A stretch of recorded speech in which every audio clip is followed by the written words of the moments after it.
안녕하세요. 나무아카데미입니다. 저희는 내신 및 모의고사 대비 국어학습 자료를 제공하고 있는 문제은행 사이트입니다. 오늘은 특강 개념학습 9강인 당신을 보았습니다를 함께 살펴보도록 할게요.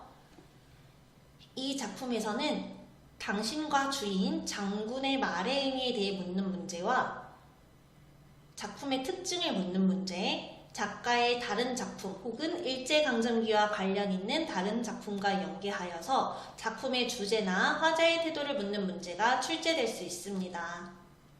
그러면 작품을 함께 살펴보도록 할게요.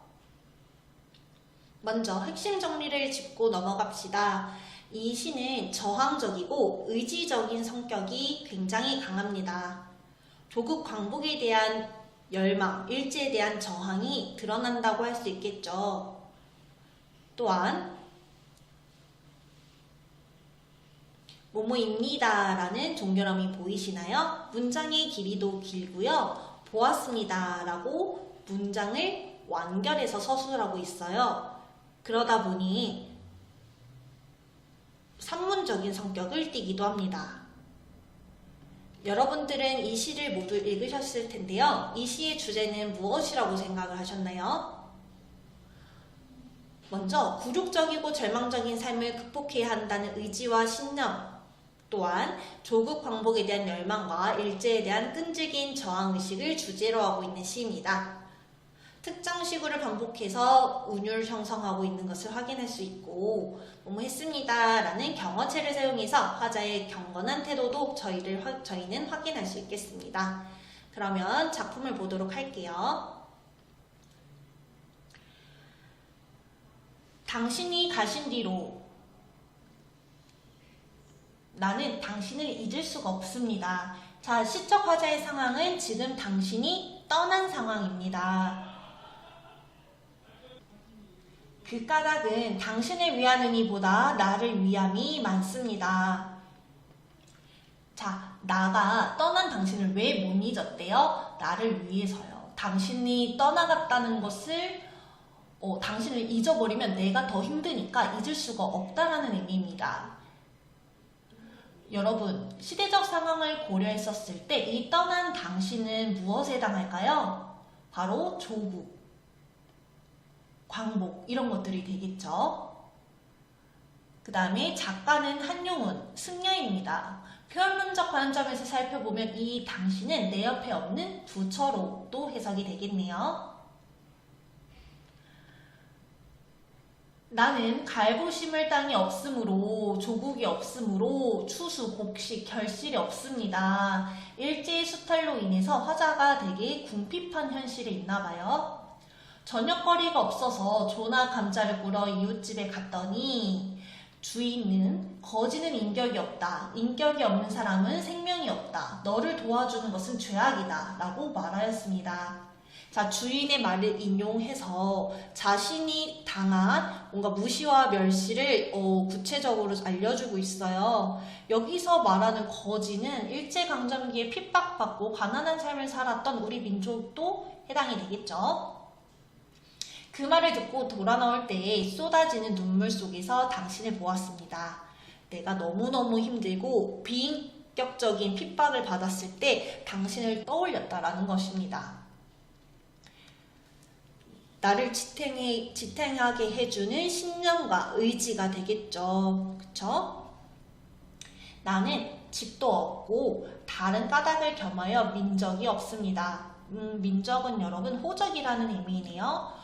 법적인 보호장치가 없다라는 겁니다. 집도 없고 가난해서요. 민적 없는 자는 인권이 없다. 인권이 없는 너에게 무슨 정조냐 하고 능욕하는 장군이 있었습니다. 이 장군은 여러분 일제가 되겠죠. 네, 세모시아가 되겠죠. 아이고.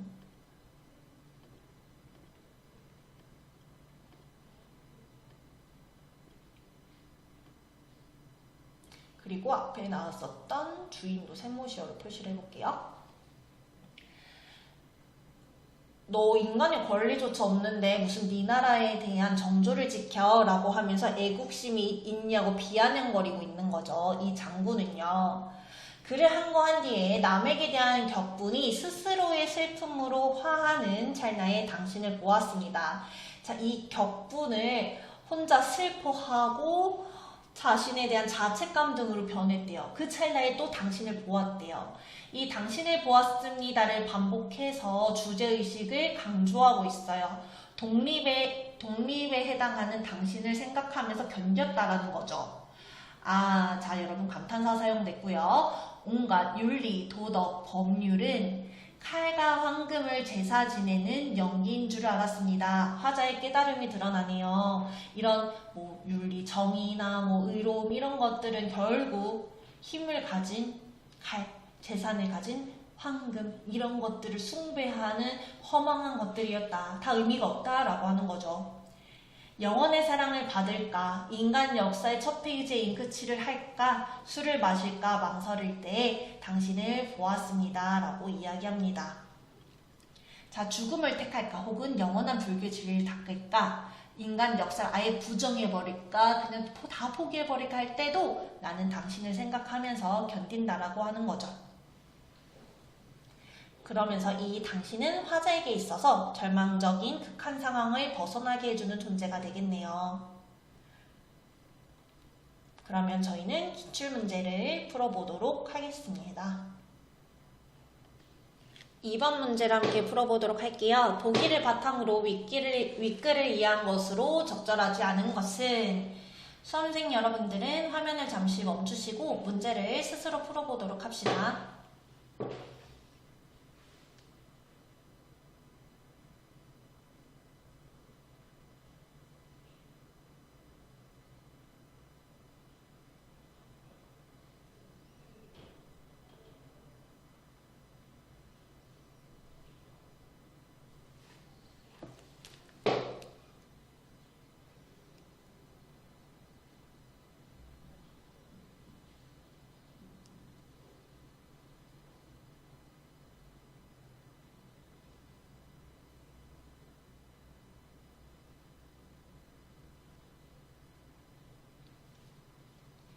모두 문제를 잘 풀어보셨나요?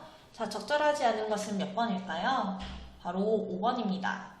보기에서는 일제강점기라는 시대적 배경을 제시하고 있고요. 그러면 우리는 시대적 배경을 고려하여 이 작품을 감상해 봐야 되겠죠? 우선 5번이 왜 적절하지 않는 것인지 한번 살펴봅시다. 5번. 남에 대한 격분이 스스로의 슬픔으로 화하는 모습은 현실 극복을 위해 당대 사람들이 지녀야 할 태도를 형상화한 것이다. 자, 보기에서 시인이 작품을 통해 우리 민족이 일제강점기의 현실을 극복하기 위해 취해야 할 태도를 제시하였다고 하긴 했는데요. 이때 여러분 시인이 제시한 태도는 무엇이죠? 내가 힘든 상황에 아무리 처하더라도 뭔가 핍박을 받더라도 뭔가 눈물에 함몰되지 않고 무너지지 않고 당신을 보면서 버티는 것이었어요. 그렇기 때문에 스스로의 슬픔으로 화하는 것이 화자가 제시하는 태도라고 볼 수는 없습니다. 이는 이 부분 5번 같은 경우는 자신을 괴롭게 하는 상대에 대한 분노가 화자 자신에 대한 슬픔으로 변화하면서 뭔가 비관하고 체념의 정서를 느끼는 것이지 이를 현실 극복을 위한 태도라고 해석하는 것은 잘못된 해석이라고 할 수 있겠습니다. 나머지 선지도 한번 살펴보겠습니다. 1번, 갈고심을 땅이 없는 나의 처지는 당대 사람들에게 가해졌던 일제의 수탈을 암시하는 것이다. 시대적 상황을 고려했을 때 조국을 잃은 가난한 화자의 상황을 적절하게 표현하고 있는 거 맞죠? 2번, 저녁거리가 없어서 조나 감자를 꿀어가는 행동은 경제적으로 어려웠던 당대 사람들의 삶을 형상화한 것이다. 맞죠? 일제의 수탈로 궁핍한 현실을 드러내고 있는 부분에 해당합니다. 맞는 설명이에요. 3번, 거지는 인격이 없다라는 주인의 말은 당대 사람들이 인간의 존엄성을 침해받았음을 암시하는 것이다. 여러분, 거지가 무엇을 의미한다 했었죠? 네, 우리 민족을 의미한다 했었어요. 민족이 없다고, 가난하다고 우리나라 사람들의 존엄성을 무시하고 멸시하는 표현을 했었죠. 당시 우리나라 사람들이 존엄성을 침해받았음을 암시하는 부분입니다. 맞는 설명이에요. 4번. 돌아 나오며 눈물 흘리는 것은 당대 사람들이 현실에 대해 보였던 정서적 반응을 보여주는 것이다. 맞죠? 멸시와 무시를 당했을 때 느끼는 울분과 슬픔 등을 표현한 부분에 해당합니다. 이번 강의는 여기서 마무리하도록 하겠습니다. 당신을 보았습니다에 대한 더 많은 문제는 저희 나무 아카데미를 참고해주세요.